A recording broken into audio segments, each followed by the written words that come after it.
It's Blind Buddy Day today, and everyone's been called on to invest in the future of a blind child. You can do this by buying a Blind Buddy Day sticker from the League of the Friends of the Blind. The League's Heidi Volkwijn joins me now in live from our studios in Cape Town. With her is 5-year-old Lee Davids and her mom Bernadette. Good morning, Heidi, and thank you very much to you as well, Bernadette, and of course the young one there, Lee, for joining us this morning on this important day for the League of the Friends of the Blind. Heidi, first tell us, what's the purpose of Blind Buddy Day? What's behind this campaign? LOFA Blind Buddy Day was started 5 years ago, and the aim of Blind Buddy Day is to create an awareness of blindness, to break barriers of discrimination, and of course to raise much needed funds for us to invest in the future of blind and visually impaired children. Children like Lee come through the League of Friends of the Blind and join our early childhood development program, which we offer to children between the ages of birth and 6 years old. And currently in South Africa, our early childhood development program is only 1 of 5. So there's a big need for helping blind and visually impaired children. Now, do you find, Heidi, that since you've started the campaign, with raising awareness, you are beginning to get more responsiveness from the public in South Africa and other sectors in supporting your campaign? We have certainly, the campaign has certainly grown over the past few years. And, as the time progresses, a lot of awareness of blindness has been happening. But as an organization, League of Friends of the Blind, we are still deeply concerned about the fact that blind people still face lots of discrimination. Just to make some examples to you, if we look at the employment rate of persons with disability, that hasn't grown very much. And then also, secondly, another example I could make is the access to information.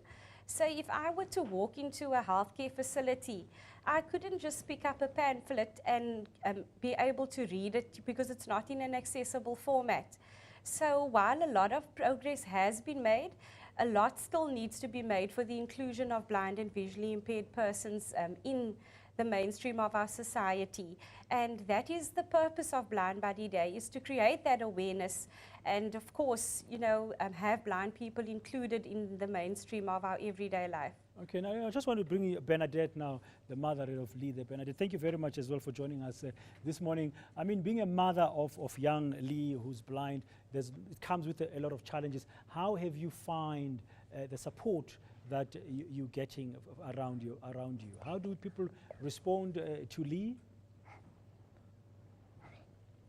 Well, Lee's not completely blind. She's partially sighted. And initially, people really don't know how to react to Lee. They're not sure what the reaction should be. For me, I've never treated her any different, so I didn't expect people to treat her differently. But I think at the moment, people are very awkward when it comes to kids that's got visual impairments. So they're not sure exactly how to treat them or, what questions to ask the parents. And that for me was the challenge. Since she's been born, when a baby's born, you have all happiness, and suddenly the child now has not a disability, she's got an issue with the eyes, and then they're not sure if they should congratulate you on having a baby. And all the questions that follow, it's not as a normal child should be. And I use the term normal very loosely here. And do you think South African society currently understands the area of disability, in particular case, blindness or partial sightedness in the case of Lee, and then you've been getting the right kind of support over the years? Or do you think that without League of the Friends of the Blind, for instance, and Blind Buddy Day, you could have a much more tougher time? Most definitely. If I think about myself, with Lee, I didn't have any option. She was referred to to LOFA by Red Cross. And if I didn't have them, I would have had her sequestered away in my home. I would not have allowed her to go out. But when they got involved, they opened up so many doors for me that allowed me to see that, Lee can actually conquer anything she sets her mind to. And that is, my mind change was because of the involvement with LOFOB. What would your message be, Bernadette, this morning to other parents who may be in a similar situation, having a blind child or a partially sighted child? Well, my advice to them is don't keep your child away from anything.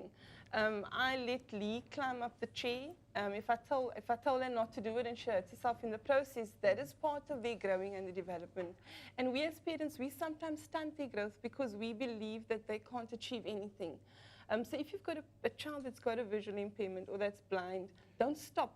You need to go out, you need to vocalize, and you need to liberate them, because there's absolutely nothing wrong with Lee. And I know she'll achieve. And for parents, you must believe that your child can achieve anything that anybody else can do. Very wise words. Thank you very much, Bernadette, for that advice. And Heidi, just a final word from you. Blind Body Day is today. What do you hope to achieve, very briefly, today in particular? As I said today, we really hope to continue getting the support from our fellow South Africans by showing their solidarity with blind people, by, of course, wearing their pair of dark shades and displaying their low-far blind body sticker. As Bernadette has just pointed out, you know, the funds raised from this campaign directly goes into our early childhood development program, and it helps LOFOB to touch lives and change lives and build brighter futures of blind children. Thank you very much. That's Heidi Volkwijn from the League of the Friends of the Blind, along with young Lee Davids and her mother there, Bernadette, live from our studios in Cape Town.